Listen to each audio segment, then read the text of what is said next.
Hi friends, നമുക്കിന്ന് വളരെ പെട്ടെന്ന് ഉണ്ടാക്കാൻ പറ്റുന്ന ഒരു ഗ്രീൻ എഗ് റൈസിൻ്റെ റെസിപ്പി നോക്കാം.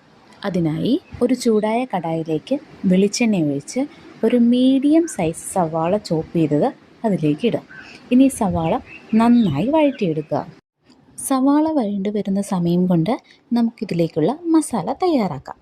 അതിനായി കുറച്ച് ചുവന്നുള്ളി, കുറച്ച് വെളുത്തുള്ളി, 2 പച്ചമുളക്, കുറച്ച് കറിവേപ്പില, കുറച്ച് മല്ലിയില എല്ലാം നന്നായി അരച്ചെടുക്കാം.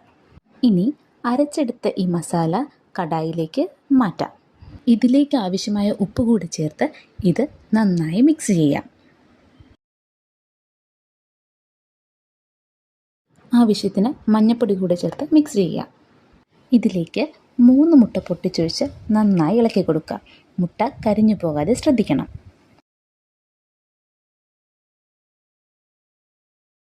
മുട്ട നന്നായി വെന്ത് കഴിയുമ്പോൾ ഇതിലേക്ക് ആവശ്യമായിട്ടുള്ള ചോറ് ചേർക്കാം. ചോറ് മസാലയുമായി നന്നായി മിക്സ് ചെയ്ത് ഇതിലേക്ക് കുറച്ച് വെളിച്ചെണ്ണ കൂടി ഒഴിക്കാം.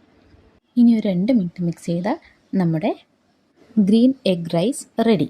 ഇത് സാദാ റൈസിലും ബസുമതി റൈസിലും ഉണ്ടാക്കാവുന്നതാണ്.